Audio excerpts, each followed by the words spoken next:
So it is the morning of Wednesday, July 30th, which turned out to be a fairly exciting morning because we just got the announcement of a Nintendo Direct for tomorrow on Thursday, July 31st.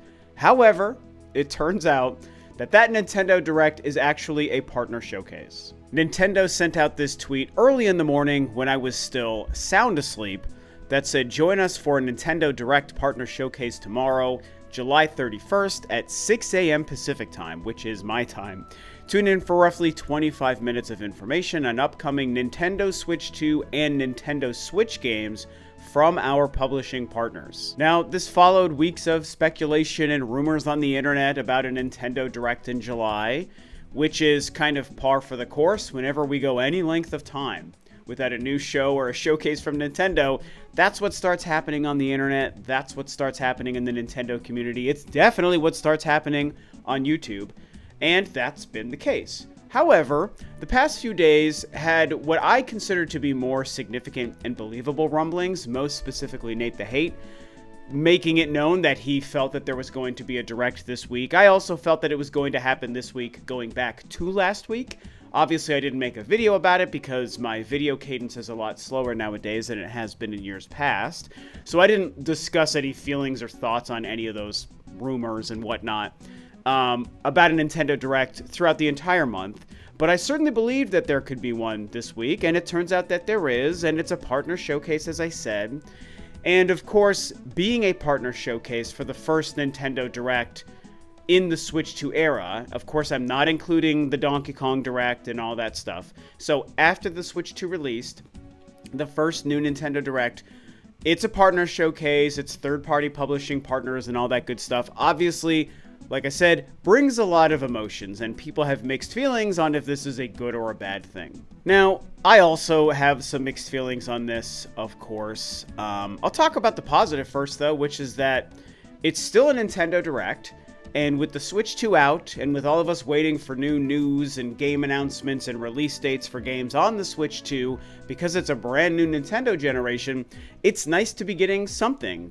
25 minutes? Okay. Switch 2 and Switch 1 games? Okay. We can't forget that they do mention that Switch 1 games are going to be a part of this. Whether that means games that are cross-gen, or if they're going to announce or discuss any games that are only for the Switch 1 and not for the Switch 2. And of course, okay, Switch 2 is backwards compatible, so you know what I mean. As in, there won't be any enhancements or features or graphical benefits to playing it on the Switch 2, even though the Switch 2 will play the Switch 1 cartridge of whatever that game might be, right? So, it's exciting to be getting anything regarding Switch 2 games in the Switch era. And, you know, at first, I could understand someone being disappointed that we know there won't be any like first-party Nintendo games here, especially because there are several Switch 2 games we're still waiting on dates for, and I'll talk about that stuff in a minute. But there's also a chance that some exciting stuff shows up here. I mean, Capcom has had a big presence in the past. You know, I start to think about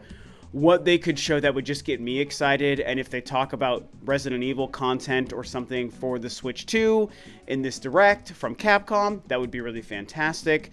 I'm not a Square Enix guy per se, but obviously if Square had a presence, that would be very exciting. If they talk more about the Duskbloods, that would get me super pumped because I cannot wait to find out more about that game, and I'm very, very excited for that one.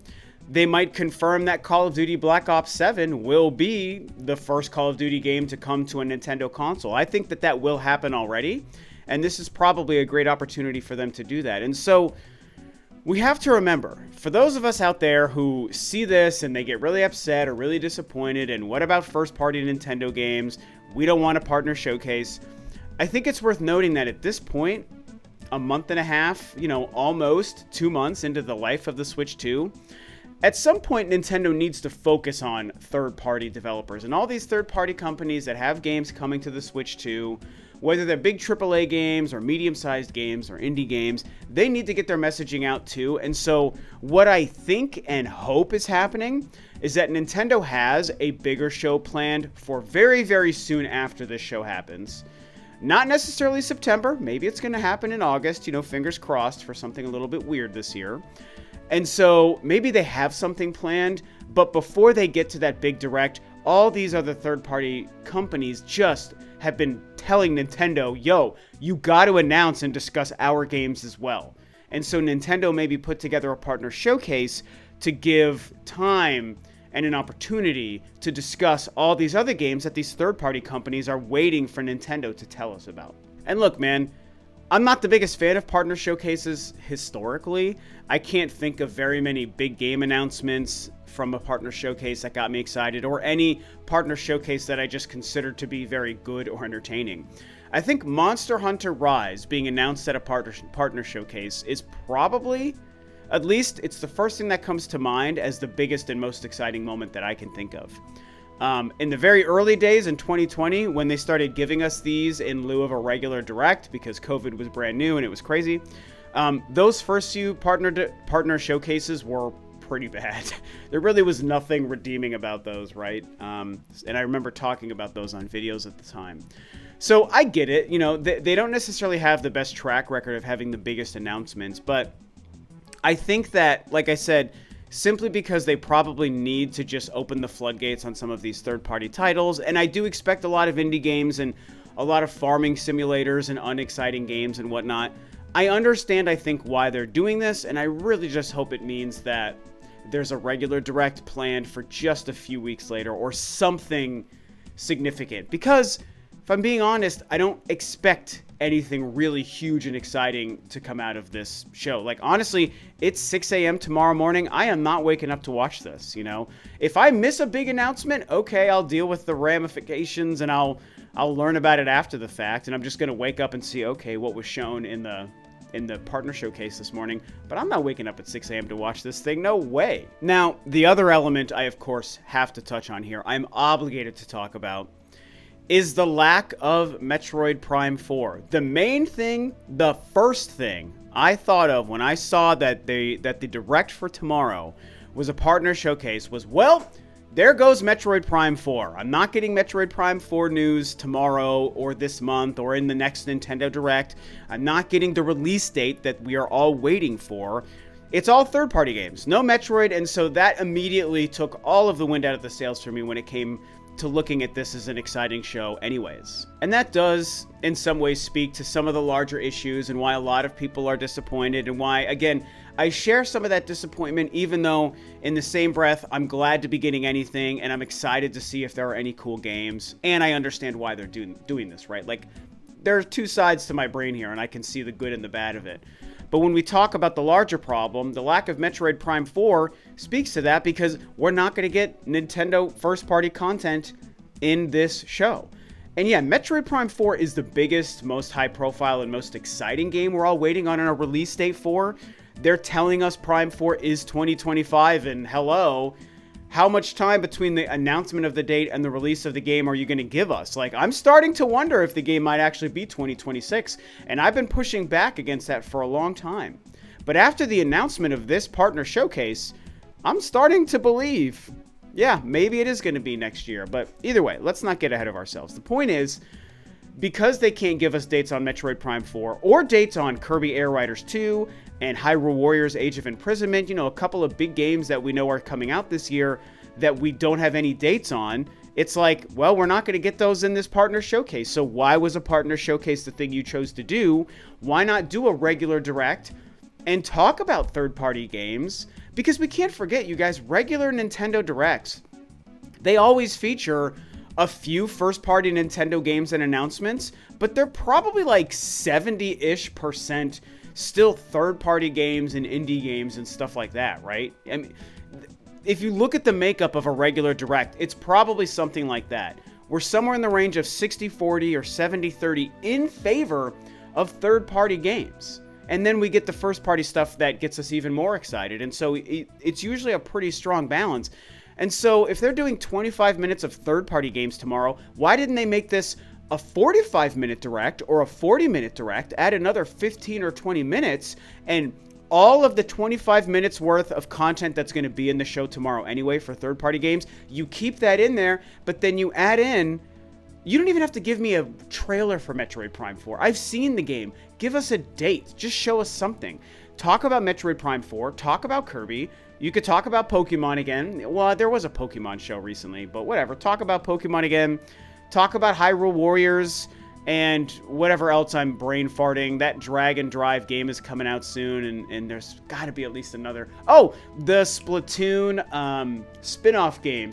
I can't remember what that game's called. But that's another thing you can talk about. So what I'm trying to say is, this is only 25 minutes tomorrow. You could have done a 40 or 45-minute show instead and had all this first-party stuff we're waiting on. So the decision to do this and leave out all of the first-party stuff and leave out Metroid Prime 4 is certainly a little baffling and frustrating. The last thing I'll say when it comes to Metroid is, as I discussed a month ago, I do think that Metroid Prime 4 deserves its own specific Nintendo Direct, focused just on that game, 10 or 15 minutes, just like Donkey Kong got, just like Mario Kart World got. And so maybe there's a plan to have this partner showcase, and maybe in the month of August, their next addressing of Metroid Prime 4 is going to say, hey, there's a Metroid Prime 4 Direct tomorrow at 7 a.m. or whatever they say, you know, however they do these announcements.